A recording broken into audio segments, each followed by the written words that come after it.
Hello friends, मुनीस kitchen को आपनकर आज स्वागत।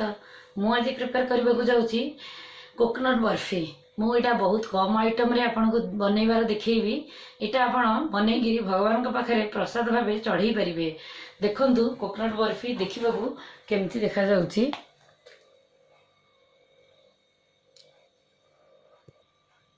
चलंतु देखि नेबा कोकोनट बर्फी रो रेसिपीटी। मु कड़ईटा को गरम कर सारे एथिरे देसी घी गोटे स्पून पकाउछि।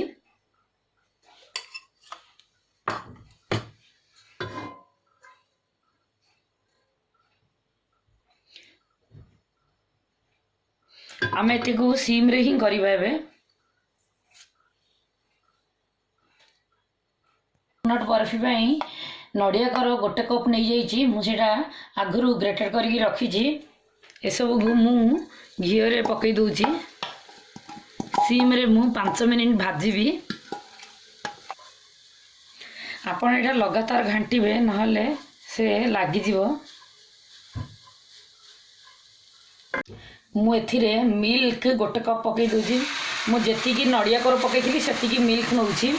एटा को मु मीडियम हीट रे बॉयल हेया पई दोची।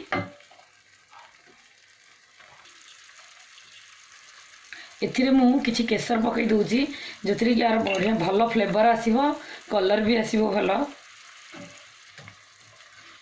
देखंतु केसर पकईला परे कलरटा केते भलो आसिलानी। आपण एथिरे फ्रेश नड़िया नेबे बेले बहुत भलो आसीबो। फ्लेवर खाइबा को टेस्ट भी लागिबो। एबे देखंतु खीरटा बॉयल हे गलानी। एथिरे मु हाफ कप सुगर पकई दूची।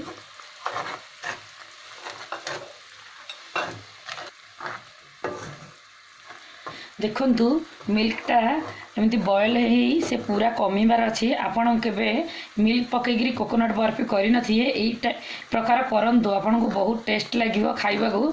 थरे ट्राई करंतु मिल्क पकईकरी कोकोनट बर्फी करिबा को। एटा को आपण मीडियम हीट रे करिवे। देखंतु ए साइड रे जति लागुची ताहले आपण ए सब साइड रो मिल्क सब भीतर आनि रखिबे। एबे देखंतु खीरटा कमी गलानी। एथर बर्फी हो जियो बहुत कम टाइम रे हो जाए सब। एबे मु एथिरे गोटे स्पून ग्रीन इलायची पाउडर पकाउची। भलो इलायची पाउडर पकईले तार बहुत बढ़िया बास्ना आसीबो। जे कोनी से मिठा रे हम इलायची पाउडर पकईले बहुत भल लगे खाइबा पई। देखंतु एबे पूरा हो गलानी। केते इलायची रो केते भलो बास्ना आसुची। केसर केते बढ़िया कलर हेलानी। देखंतु नड़िया बर्फी रे एबे मिल्कटा पूरा रिड्यूस होइकरी पूरा सुखी गलानी। एबे हम एटा को बंद कर देबा। आपण एटा जे कोनसी भगवान को पाखरे प्रसाद भाबे चढ़ाई परिबे। देखंतु केते सहज उपाय केते कम आइटम रे आपण गोटे भलो मिठा बनै परिबे भगवान को पाई। देखंतु मु प्लेटटा को घी रे ग्रीस करी रखी देइची। तापुरे एमदी गोटे राउंड मोल्ड रखुची। आपण स्क्वायर थिले स्क्वायर रख परिए नहले सानो थाली थिले एटा काढी गिरी आपण करी बेले काटी परिबे साइज रे। एथिरे हमें नड़ियाटा को एमदी पूरा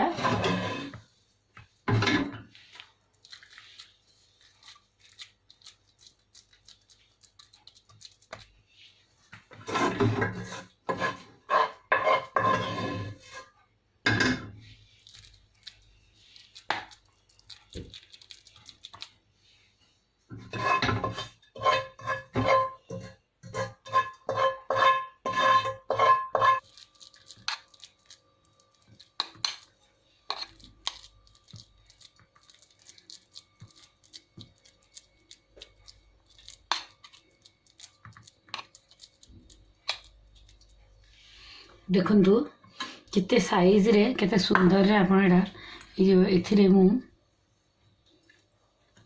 टिके पिस्ता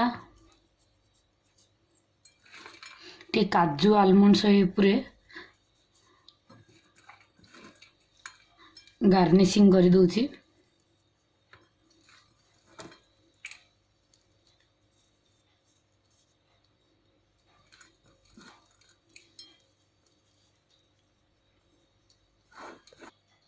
ଦେଖନ୍ତୁ ମୁଁ ଫ୍ରେମ୍ଟା ବି କାଢ଼ିଦେଲିଣି।